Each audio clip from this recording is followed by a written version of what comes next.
आज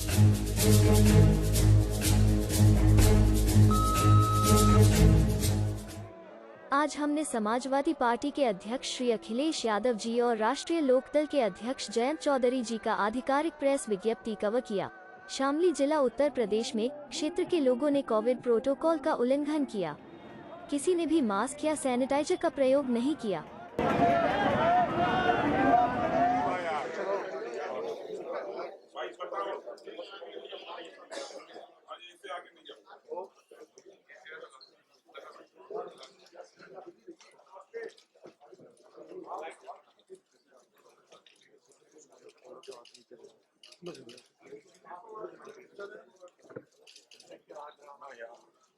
भैया बताना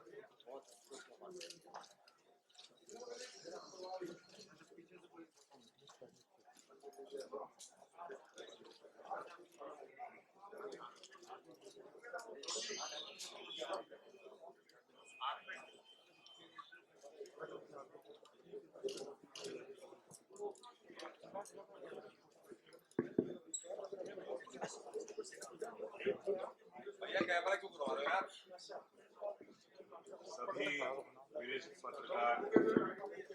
सभी वरिष्ठ किससे बोलेंगे?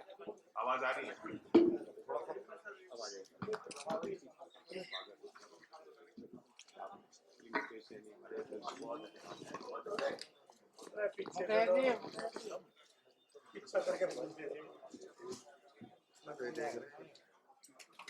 सभी वरिष्ठ पत्रकारों को नमस्कार।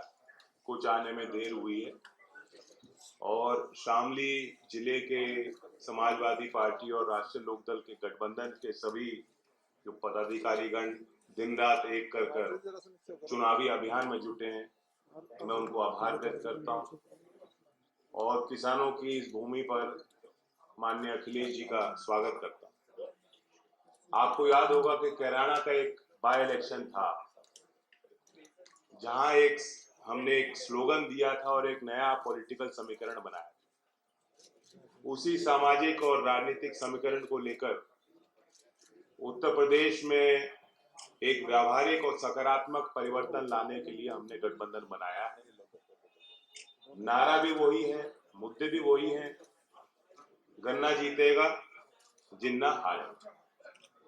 इसका मतलब साफ, जो लोग हमें बांटने की कोशिश कर रहे हैं, जिन लोगों ने किसानों का सम्मान नहीं किया, नौजवानों को रोजगार नहीं दिला पाए, अब उनका वक्त खत्म है।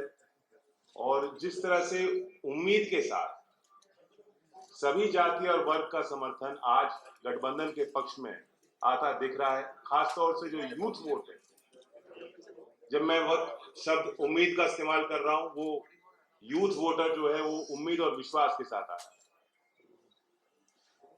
हमने देश का कल बजट देखा जिसमें किसानों के लिए, रोजगार सृजन के लिए कुछ भी नहीं। नरेगा जैसी योजना जिसको खुद आर्थिक सर्वेक्षण जो बजट के एक दिन पहले पेश हुआ था, ये बता रहा था कि उसकी डिमांड बढ़ गई है।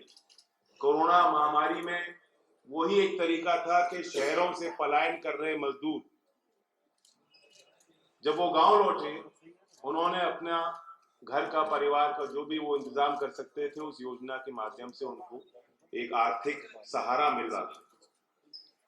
पिछले वर्ष नरेगा में 1,11,000 करोड़ रुपए खर्च हुए और इस साल के बजट में सिर्फ 73,000 करोड़ का आवंटन सरकार ने किया।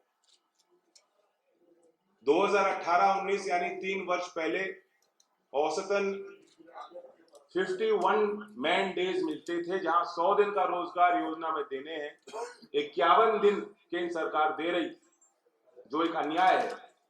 और वो इस बजट में और घटा दिया, सिर्फ 44 दिन का काम इस योजना में हम मजदूर को देना चाहते हैं।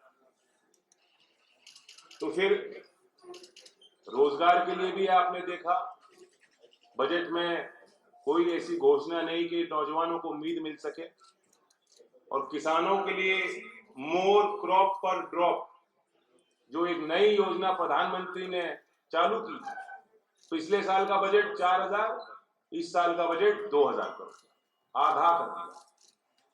तमाम ऐसी योजनाएं, पीएम फसल बीमा योजना, उसका बजट घटा दिया।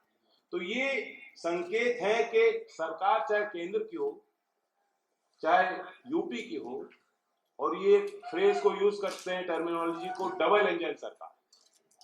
ये डबल इंजन की मार पड़ रही है किसान पर और नौजवान पर। तो आज कैराना की इस धरती पर हम लोग साथ मिलके आए हैं एक संदेश देने।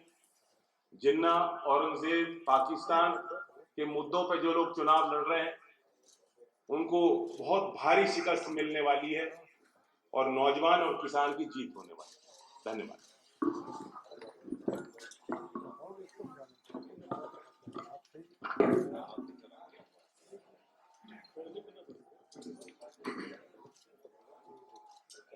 हमारे साथ प्रेस में जयंत चौधरी जी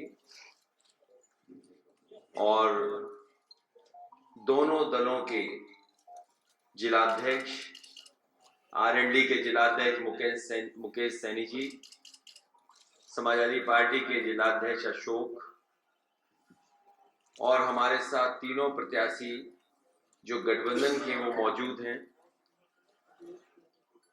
मैं सबसे पहले यहाँ के तमाम स्वतंत्रता सेनानी जिनके संघर्षों से और जिनको आज भी हम लोग याद करते हैं, मैं उनको प्रणाम करता हूँ। जहाँ पहले चरण का चुनाव किसानों का चुनाव होने जा रहा है, ये इलाका वो है जहाँ किसान जागरूक भी है, किसान समझदार भी है, और किसानों के लिए जिन्होंने सबसे पहले एक रास्ता दिखाने का काम किया, उनको आर्थिक रूप से मजबूत करने का काम किया, मैं चौधरी चरण सिंह जी को याद करता हूं। उनका लगातार अपने जीवन में जो प्रयास रहा, उनका लगातार जो संघर्ष रहा, उससे आज किसान जागरूक है। जहां चुनाव होने जा रहा है, ये भाईचारा बनाम भारतीय जनता पार्टी चुनाव है।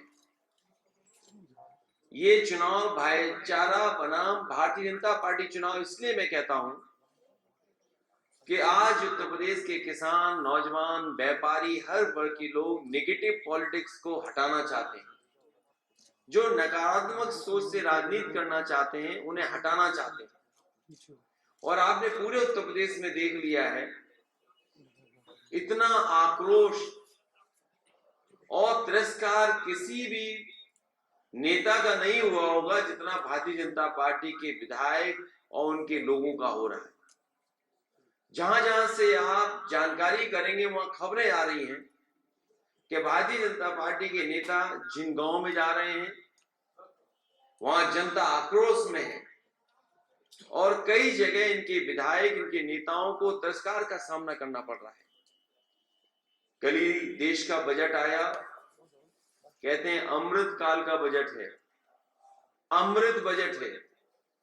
तो पिछले जितने भी बजट थे वो क्या जहर थे? ये भारतीय जनता पार्टी के लोग सोचते हैं कि हम शब्दों के खिलवाड़ से लोगों को भ्रमित कर सकते हैं। अमृत काल का बजट, अमृत बजट कहना,